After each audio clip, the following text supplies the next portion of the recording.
শিশুরা আজকের আনন্দ, আগামী দিনের ভবিষ্যৎ এবং আশার আলো। আমাদের একটি নতুন পৃথিবীর জন্যে আমাদের শিশুদেরকে গড়বার জন্য যেই উদ্যোগ বাবা-মায়ের, এটিকে বলা হয় ১ম শিক্ষা প্রতিষ্ঠান।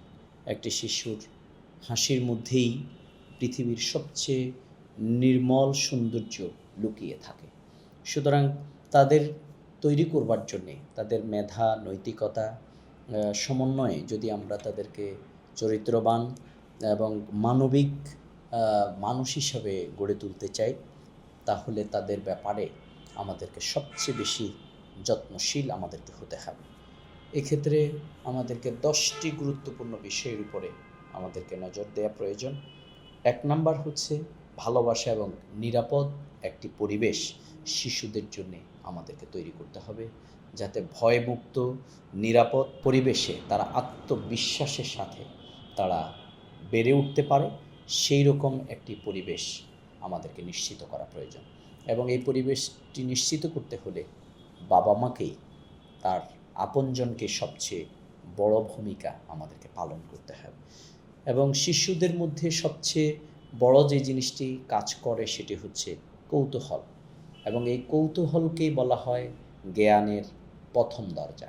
অর্থাৎ তার বারবার প্রশ্ন করবার যেই উৎসাহ, এটিকে যেন আমরা বাধা সৃষ্টি না করি, থামিয়ে না দেই, বরং তাকে খুঁজতে শেখা, ভাবতে শেখা, বলতে শেখা, এটির মধ্যেই তার মেধা এবং তার বিচক্ষণতা বৃদ্ধি পায়।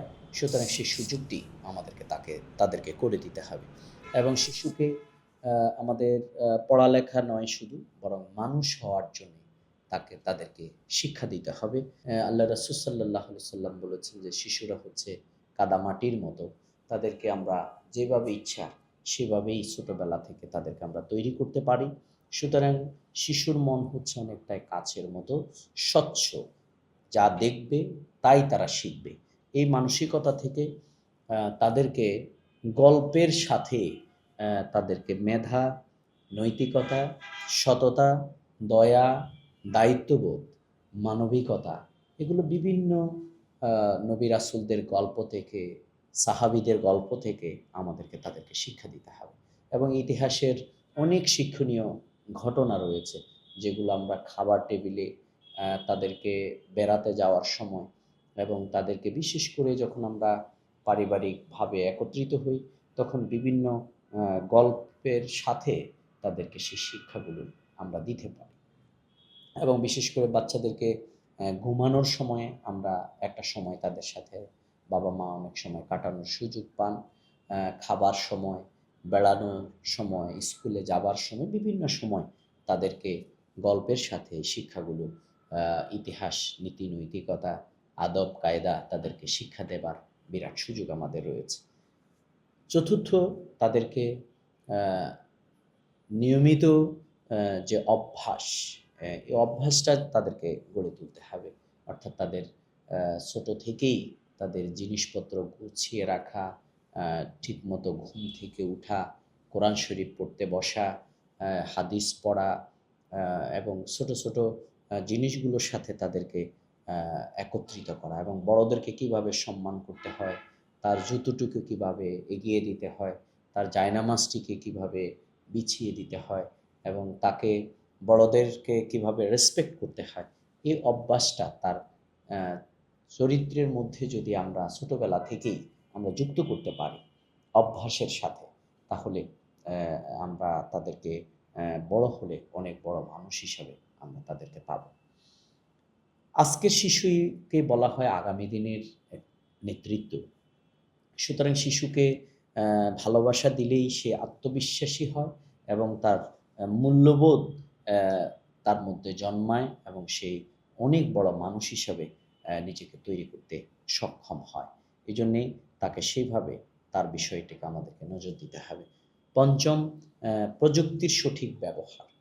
আমরা যেমনি প্রযুক্তিকে ডিনাই করতে পারি না, তেমনি আ যখন একটা বয়স হয়, অনেক সময়ে আমরা বাবা-মা তাদের খাওয়ানোর জন্য বা অন্যান্য কাজকর্ম নিজেরা খুব নিরিবিলি করবার জন্য তাদেরকে প্রযুক্তির সাথে কিন্তু আমরা সম্পৃক্ত করি। কিন্তু মনে রাখতে হবে যে কখনো কখনো এই প্রযুক্তি তার জন্য অভিশাপ হিসাবে দাঁড়িয়ে যায়। এজন্যে তাদের জন্য শুধু বিনোদন নয়, বরং সৃজনশীলতা, জ্ঞান চর্চার মাধ্যম হয়। সে বয়স থেকেই তাদেরকে প্রযুক্তির সাথে আমাদেরকে সম্পৃক্ত করতে হবে, এর আগে কিন্তু নয়। একটি শিশুকে যদি আমরা সুন্দরভাবে গড়ে তুলতে চাই, তাকে যদি জাতির ভবিষ্যৎ নির্মাতা হিসাবে আমরা যদি গড়ে তুলতে চাই, স্বপ্ন দেখি, তাহলে শিশুরা হচ্ছে বলা হয় ফুলের মতো। সুতরাং ফুলকে যেমনি প্রস্ফুটিত করবার জন্যে তাকে অনেক বেশি তার অ্যা অ্যা তাকে তৈরি করবার জন্যে পরিবেশ দিতে হয়। আমাদের নতুন প্রজন্ম, আমাদের পরবর্তী এই শিশুদেরকে গড়ে তুলবার জন্যে সেই নজরটি আমাদেরকে দিতে হবে। আমাদেরকে খেলাধুলা, সৃজনশীলতা, ছবি আঁকা, আবৃত্তি, বিজ্ঞান, কৌতূহল, বিভিন্ন হস্তশিল্প এবং তাদেরকে বিভিন্ন দলগতভাবে তাদেরকে যুক্ত করে তাদের মানসিক বিকাশ, আত্মবিশ্বাসটাকে বাড়ায়। এরকম কর্মকাণ্ডের সাথে ছোটবেলা থেকেই তাদেরকে সম্পৃক্ত করবার জন্যে আমাদেরকে প্রচেষ্টা চালাতে হবে।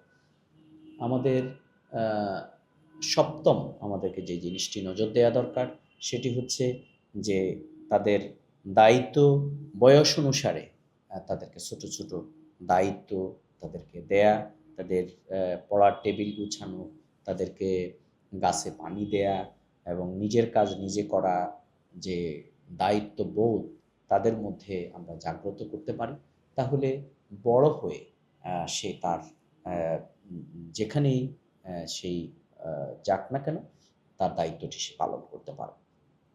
৮ম যে বিষয়টি আমাদেরকে নজর রাখা প্রয়োজন, সেটি হচ্ছে তার ভালো বন্ধু এবং ভালো পরিবেশ, সঙ্গ, তার শিক্ষক, তার স্কুল, তার আবাসস্থল, বিশেষ করে পরিবারের যেখানে সে অবস্থান করছে, এগুলো তার নীতি-নৈতিকতা, তার চিন্তার মধ্যে বিরাট কিন্তু প্রভাব ফেলে। এরপরে হচ্ছে ৯ম, তাদেরকে শাস্তির পরিবর্তে তাকে বোঝানোর দায়িত্বটা আমাদেরকে পালন করা প্রয়োজন। কারণ মানুষ মাত্রই ছোটবেলা থেকে আমরা নিজেরাও ভুল করেই কিন্তু বড় হই। সুতরাং তাদেরকে কিভাবে অ্যা এই কাজটি এইভাবে না করে অন্যভাবে করলে, অর্থাৎ তাকে সেই শুধরানোর মানসিকতাটাই তার মধ্যে ছোটবেলা থেকে জন্ম দিতে পারলে আমরা অনেক বড় মানুষ হিসাবে তাদেরকে তৈরি করতে পারবো। এবং সর্বশেষ যে বাবা-মা তাদেরকে যদি আদর্শবান সন্তান হিসাবে তাদেরকে গড়ে তুলবার জন্যে তাদেরকে সবচেয়ে বেশি বাবা-মা যদি তাদেরকে আচরণ শেখান, তাদের জীবনের সততা, শৃঙ্খলা, মানবিকতা তাদের মধ্যে যদি তৈরি করতে পারেন এবং তাদের মধ্যে যদি মূল্যবোধটা জাগ্রত করা যায় এবং তাদেরকে আল্লাহ তাআলা এই পৃথিবীতে কেন পাঠিয়েছে মানুষকে? আসলেই কি ড্রিংকস অ্যান্ড মেরি, তার খাওয়া-দাওয়া ফুর্তি করো এরকম একটা জীবন? নাকি একটি বড় দায়িত্ব নিয়ে আল্লাহর এই জমিনে প্রতিনিধিত্বের যে জিম্মাদারি দিয়ে আল্লাহ তাআলা তাকে পাঠিয়েছেন, আমরা ছোটবেলা থেকেই তার মধ্যে যদি শুধুমাত্র স্বপ্নের একটি সুন্দর দুনিয়া নয়, বরং ফিদ দুনিয়া হাসানাতাও ওয়া ফিল আখিরাতি হাসানা, আমাদের এই ছোট্ট একটি জীবনের পরিসমাপ্তির পর অনন্তকালের এক জীবন আমাদের জন্য অপেক্ষা করছে। আমাদের এই দুনিয়ার জীবনে আমরা যদি ভালো কাজ করতে পারি, ভালো আচরণ করতে পারি, অন্যের সাথে ভালো ব্যবহার করতে পারি, অন্যের হককে রক্ষা করতে পারি, আমরা যদি আমাদের সততা, মানবিকতা, আমাদের আ সব দিয়ে আমরা যদি নিজেদেরকে আদর্শবান মানুষ হিসাবে আমরা গড়ে তুলতে পারি, তাহলে এই লোভটি তাদের মধ্যে তৈরি করা দরকার যে দুনিয়ার জীবনে আমরা যা পাচ্ছি তার থেকে অনেক, অনেক বেশি নেয়ামতপূর্ণ সমৃদ্ধ এক জীবন আমরা পাবো। সেটি হচ্ছে আমাদের পরকালের জান্নাতের জীবন।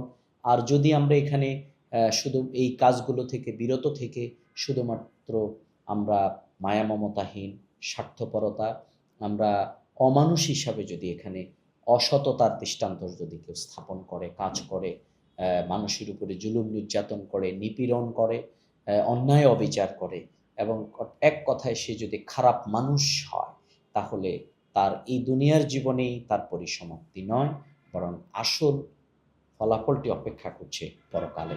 সেটির ব্যাপারে আল্লাহর শাস্তি কত ভয়ঙ্কর এবং সেই জায়গায় কত বেশি তাকে একটা পিরিয়ড নয়, বরং অনন্তকালের জন্যে তাকে সেই জাহান্নামে জ্বলতে হবে, তাকে শাস্তি পেতে হবে, যেটির শুরু আছে কোনো শেষ নেই, যেটির আহ, যেখানে কোনো মৃত্যু নেই, যেখানে তাকে অনন্তকালের জন্য সেই শাস্তিটি তাকে পেতে হবে।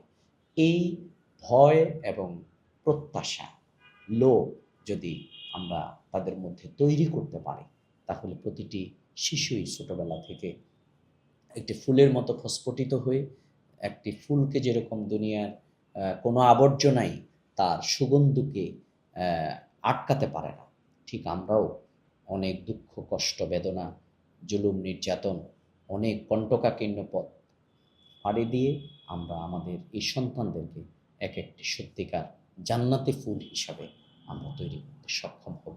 আল্লাহ তাআলা আমাদের সবাইকে সেই ভূমিকা পালনের তৌফিক দান করুন। আমিন।